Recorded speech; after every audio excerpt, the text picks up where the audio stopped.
Moi, je suis Isabelle Pourra, je travaille avec Frédéric depuis quelques années et mon horizon derrière moi à la mode chinoise, c'est la médecine générale.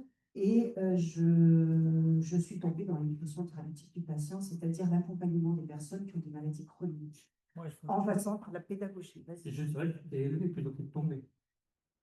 Je suis tombée dans le sens, ça m'a fait du bien, comme au Obélix qui tombait. Voilà, dans la garde. Bon, si tu peux, moi, c'est de représentation, j'accepte. Donc, voilà, et le partenariat, c'est quelque chose qui me tient à cœur. Et on va déjà vous dire comment on s'est rencontrés et comment tout ça s'est bricolé et tricoté au bénéfice des personnes qu'on accompagne et des professionnels. On accompagne parce que je suis coordinatrice, donc j'accompagne une équipe. Et ça, c'est aussi important, qui est l'accompagnement des deux pour que tout le monde aille le mieux possible et puisse s'apporter mutuellement. Toutes les histoires de rencontre. Et effectivement, Isabelle, je l'ai rencontrée l'année où j'ai fait ma formation du diplôme universitaire d'art du soin en partenariat avec les patients. Et ça, c'était en 2019-2020, parce qu'elle faisait partie de l'équipe pédagogique du DU cette année-là, et qu'elle a été membre de mon jury quand j'ai déposé mon portfolio, enfin mon travail de fin de formation. Et donc, ce travail de fin de formation était en lien avec ce dont je vous ai parlé ce matin, c'est-à-dire mon activité de, on va dire, professeur ou facilitatrice. Ce matin, je ne vous l'ai pas dit, mais je préfère. Facilitatrice en biodental. Voilà.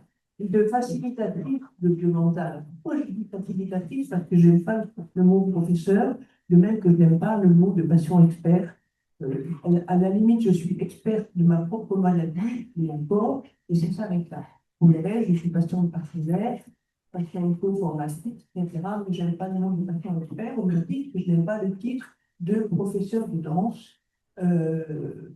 L'approche que je propose avec la pédagogie de la biodanza, c'est plus faciliter une remise en mouvement au travers de la musique, des émotions subies dans la musique et d'un travail en groupe. Donc, mon travail de fin d'études du début, c'était comment je peux modifier mes pratiques, ma pratique, mon enseignement, ma transmission, la qualité de mes consignes pendant mes ateliers de biodanza au travers du vocabulaire que j'ai acquis pendant le début de l'art du soin et que j'ai découvert en partenariat et de la qualité de la relation de soins, comment je peux enrichir mes consignes. Et à partir de là, je suis arrivée avec une brochure, effectivement, de ce que j'ai proposé à l'hôpital Archer, parler au service de médecine physique de réadaptation, avec quel public je travaillais, hein, comme je vous l'ai expliqué ce matin. Et bon, ben, ça a résonné dans la tête et dans le cœur d'Isabelle, et on a été un petit peu plus loin dans notre approche. Et l'idée, ça a été d'essayer de le mettre en place à l'hôpital de Joux-Céleste. Et elle va continuer la suite de l'histoire. En fait, moi, je ne connaissais pas du tout la biodanza et cette approche par le corps. Et ce qui d'expérience depuis 2014, que je suis dans l'éducation thérapeutique, je voyais bien et j'entendais et je remarquais que le corps était laissé de côté dans les maladies spontanées accompagnées, c'est-à-dire diabète, cardiovasculaire et problème de poids. Et ça me troublait et je me disais, à part l'activité physique où il se passe quelque chose, parce que nous avons des enseignants d'activité physique adaptée, donc des personnes qui sont éveillées un petit peu, je dirais, à comment on bouge son corps et qu'est-ce que ça fait quand on bouge son corps, et même notre cadre à part, d'activité physique adaptée, s'est formé justement à comment modifier ses propres pratiques pour faire des propositions plutôt que des injonctions. Je caricature un peu, lever les bras et faire ci, et les abdos, c'est comme ça, et voilà. Et je me disais, il nous manque quelque chose, voilà. Et je ne savais pas quoi, je ne savais pas comment, et Frédéric est arrivé, et il y a eu une rencontre. Elle me parle de la biodanza, et je me dis, ça pourrait être une expérience à faire. Et simplement, il faut des sous parce que nous sommes un établissement de santé régi par des budgets, etc. Et comment faire rentrer ça dans les programmes voilà. Et je voulais honorer l'association de Frédéric. Pour la première fois de ma vie, ça ne sort pas de ses murs. Vous le jurez?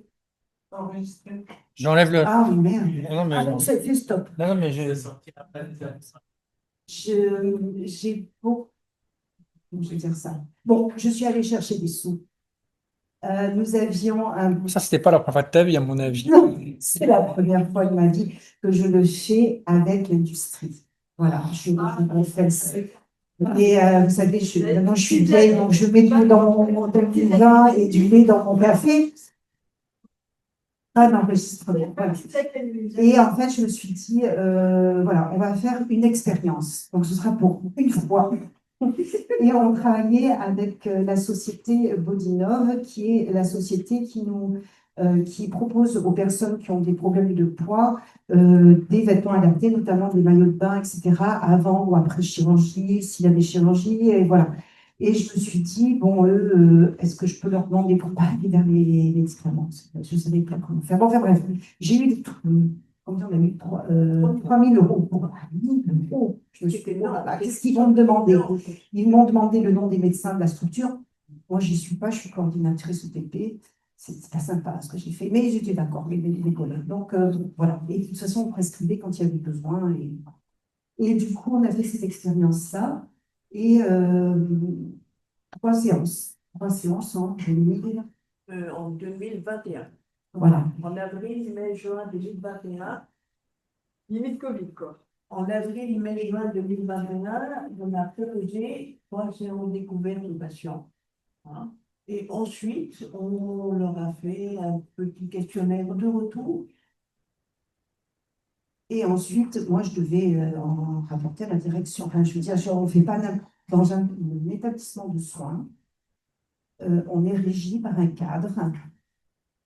Pour anecdote, on a été attaqué là, très très fort par une dame qui nous a accusés de dérive sectaire parce qu'on faisait de la sonothérapie, de l'art-thérapie, quoi, je ne sais pas. Voilà. Donc, voilà, il faut mettre un cadre et sécuriser tout le monde. Et puis, voilà. Et donc là, j'ai dit, bon, ben, on fait le retour. Et on a fait, pas un questionnaire, moi j'ai fait déjà des entretiens. Juste, j'ai téléphoné aux gens parce qu'ils sont là, ils ne sont pas là, ils sont en hôpital le jour. Et alors là, ça a été la surprise de ma vie. Vraiment, j'ai été extrêmement étonnée. En même pas d'habitude, on fait un entretien. Enfin, les anthropologues qui savent ça. Il faut 2 heures pour trouver des choses, il faut des sociologues, tout ça, mais on n'est pas très habitué en médecine. Mais en 10 minutes chrono, j'avais tout ce que ça leur avait fait et j'ai été collée au mur. Première fois de ma vie, à 50 ans, que je sens mon corps exister. Première fois de ma vie que je sens, enfin, il y a des mots, j'en ai encore des frissons, de ma vie que je sens mon corps léger. Première fois de ma vie que je me suis autorisée à. Voilà, enfin, il y a eu des mots très très forts. Je dis, oh, c'est bon, on y va. Hein, voilà. Et après. Alors, je suis ravie de ce qui vient de se passer et les synchronicités, c'est très joli. La complémentarité professionnelle aussi, parce que ça aurait été moi qui vous ai donné ces extraits de patients. Vous pourriez dire que c'est normal. Elle est passionnée par la violenta, ça fait 20 ans ou 25 ans qu'elle l'en fait, elle le transmet depuis 20 ans, donc elle n'est pas objective dans ce qu'elle fait. Or, effectivement, c'est dans cette relation téléphonique qui a été quasiment instantanée entre un médecin et ses patients que ces retours sont sortis. Pourquoi aussi? Parce que la pédagogie de la biodonta est une pédagogie qui stimule la joie de vivre, le plaisir de bouger, le lien social, le lien dans le groupe, la capacité de s'exprimer, mais avec beaucoup de simplicité, beaucoup de légèreté, beaucoup d'authenticité. Il n'y a pas de challenge. Chacun est ce qu'il est là, ici et maintenant, et ça se passe dans le plaisir, dans la bonne humeur, dans la joie de vivre, et ça élève l'élan vital, et c'est vrai que les gens sont avec la banane. Et bien sûr, j'y suis allée. Eh bien oui.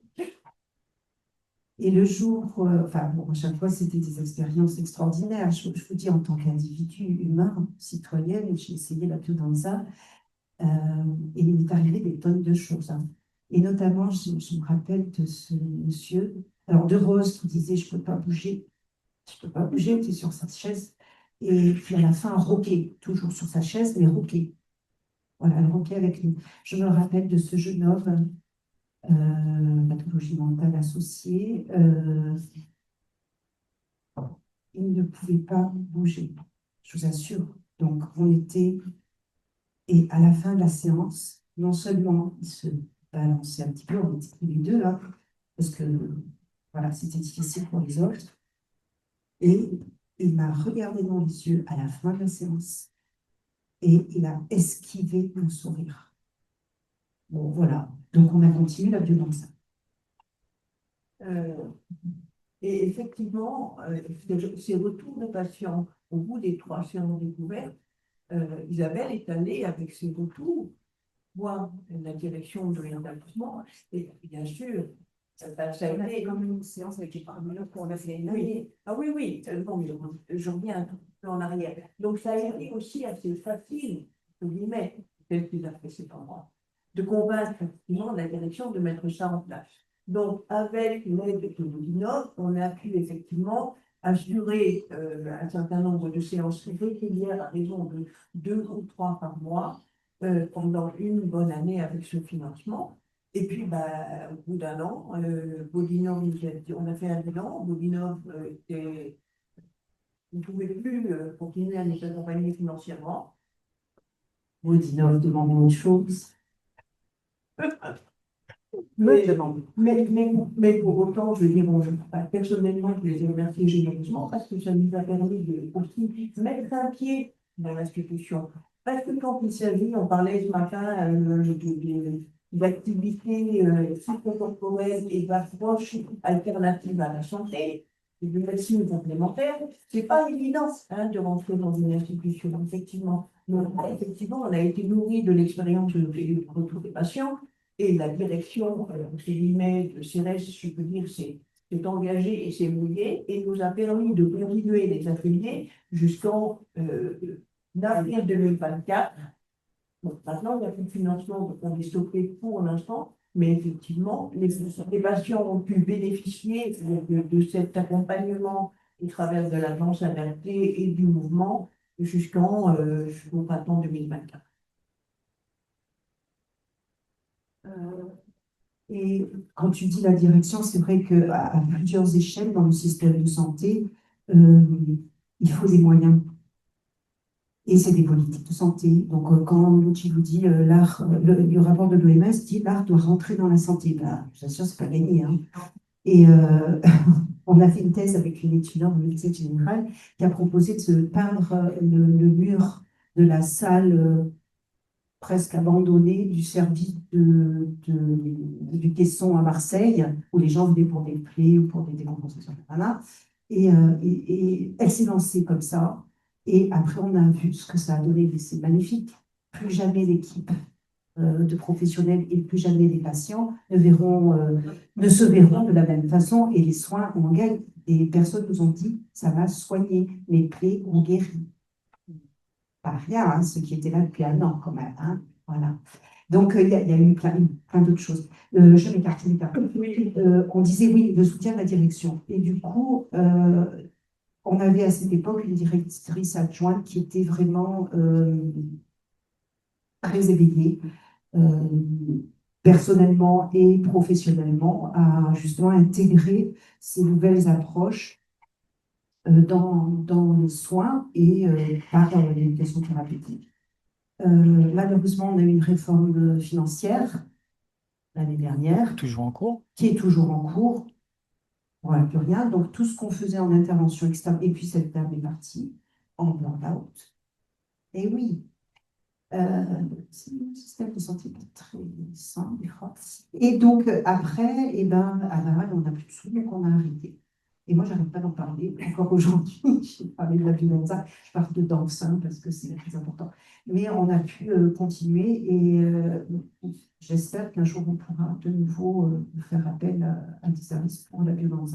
Mais ce n'est pas tout. Ça continue, c'est pas tout. L'histoire continue. histoire continue. Parce qu'effectivement, comme je vous disais ce matin, dans le cadre des activités en éducation thérapeutique, il y a plein de choses qui se développent, notamment la méditation de pleine conscience.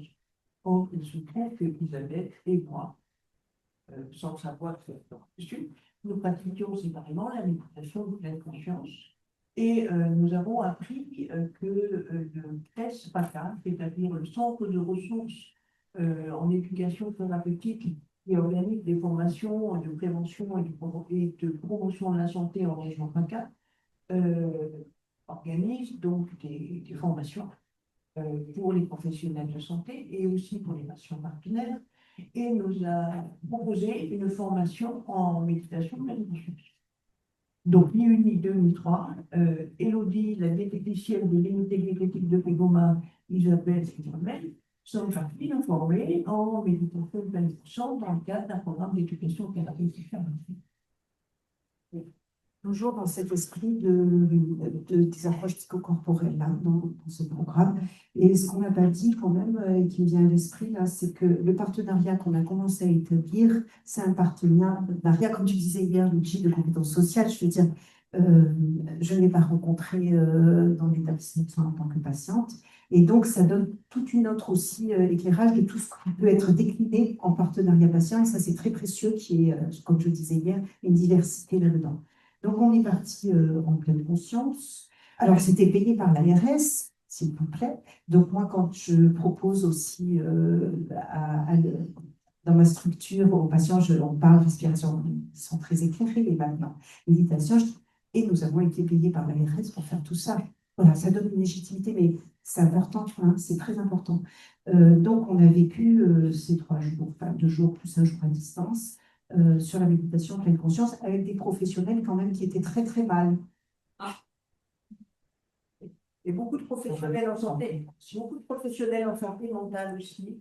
Et effectivement, on a pu se rendre compte. Le micro. Et on a pu se rendre compte effectivement à quel point on était chacun à un niveau différent. Je ne sais pas comment l'expliquer, mais effectivement, il y avait cette envie de faire entrer la méditation de pleine conscience dans les établissements, mais souvent, concrètement, on ne savait pas comment le mettre en pratique. Et moi, c'est le ressenti que j'ai eu au début de ma formation à Marseille.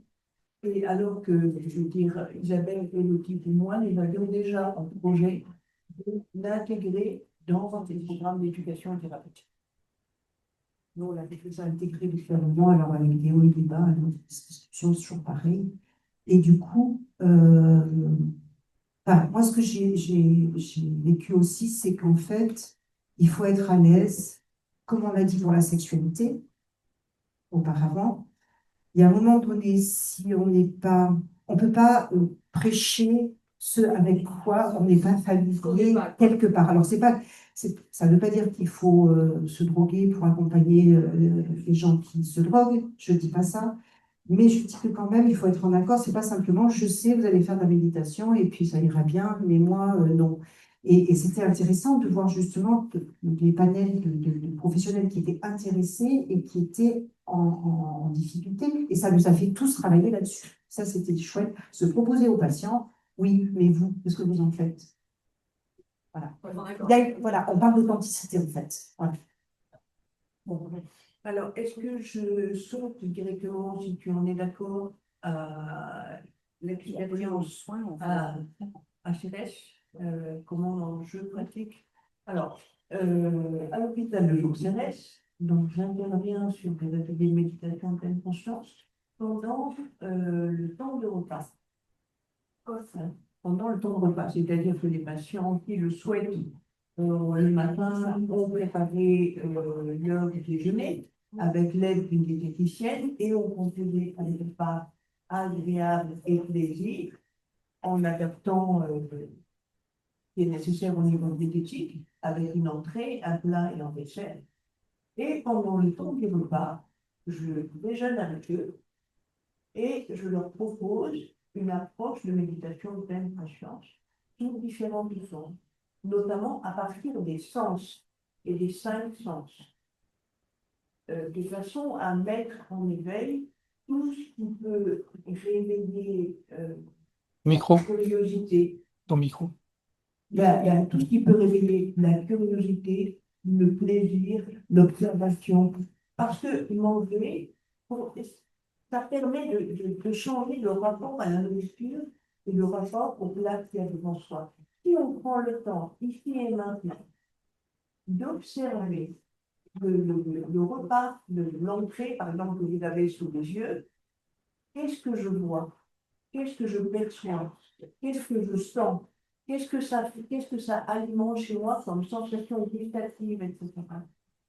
Et ça aussi, c'est une forme de méditation. C'est-à-dire, je prends le temps de me connecter avec les aliments que j'ai préparés, qui me plaisir à préparer, au lieu de me précipiter à manger, etc., etc. Donc, créer un autre approche à l'autre.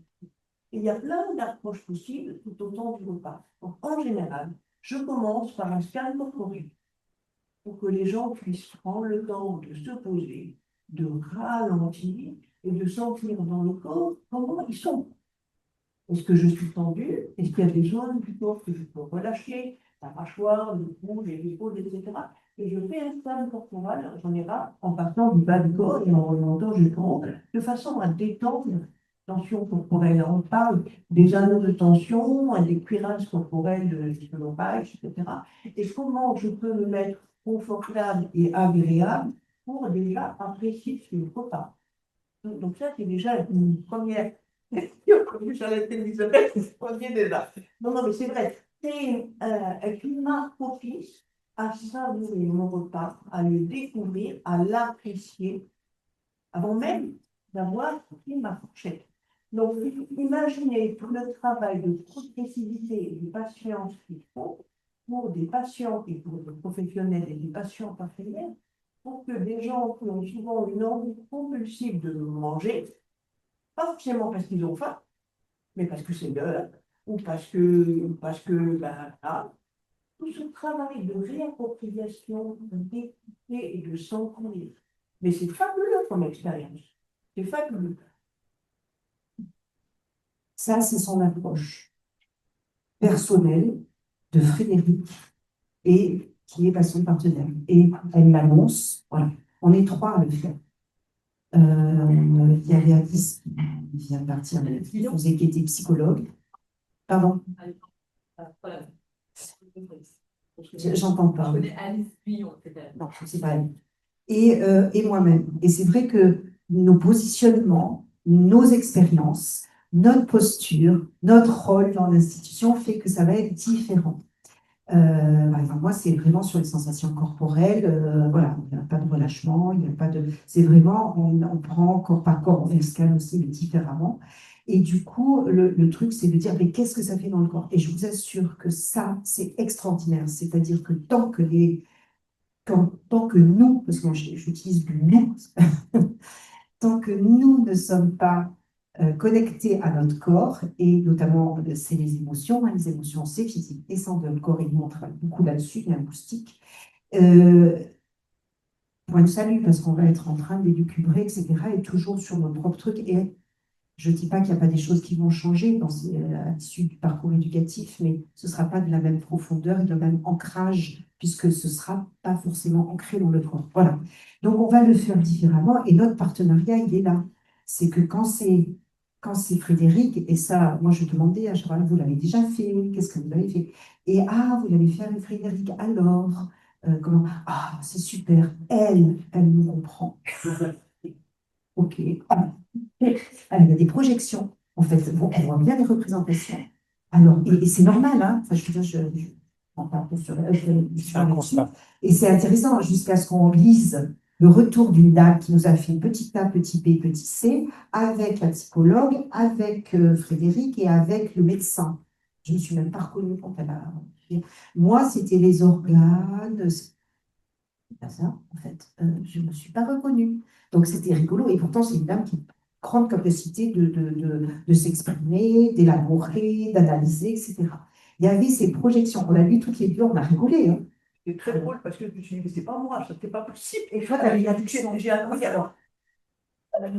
Pardon, mais non, Marie, j'ai beaucoup aimé son témoignage et je trouve ça très authentique et qui est très courageux qu'elle l'ait écrit. Et c'est bien que ça nous conforte aussi dans notre pratique et dans ce qu'on veut améliorer pour le transmettre. Même si je ne l'ai pas relu ce matin parce que je n'ai pas eu le temps, mais j'ai regardé. Oui, c'était super d'avoir une patiente avec nous parce qu'elle nous a parlé de ses addictions. Et l'idée, c'est, et là, rappelle-toi, elle avait ajouté parce qu'elle vit ce qu'on vit, enfin, elle a vécu ce qu'on vit, pas du tout. Mais c'est pas grave, ils ont pu se projeter. Et ça, c'est extrêmement puissant. Ça, on peut rien, enfin, c'est ça qu'il faut dans l'histoire, c'est qu'on soit en partenariat pour que les gens puissent se distinguer et se reconnaître. Alors, je vais quand même dire que je n'ai pas d'addiction sur le sentiment, quand même. Mais ce qui est intéressant, c'est alors, l'avantage d'être patiente parmi des patients, c'est que je crois que la parole qui se libère est totalement différente que celle qui se libère avec un professionnel de santé. Ça n'a absolument rien à voir. C'est peut-être plus, il y a peut-être plus de proximité parce que nous sommes entre patients. La difficulté majeure que moi j'ai rencontrée, c'est qu'effectivement j'ai plus de mal à mettre de cadre. Parce que je ne suis pas un professionnel de santé. C'est peut-être, je dis bien peut-être, plus facile pour Isabelle, peut-être plus facile pour la psychologue, parce qu'il y a une lettre de légitimité. Ouais, c'est des professionnels de santé. Moi, je suis patiente parmi les patients. Donc, ça m'est difficile de dire par moment. Voilà, on peut revenir à l'expérience, à ce qu'on est en train de vivre ici et maintenant. Voilà, c'est un petit peu l'inconvénient, le frein dans ma pratique.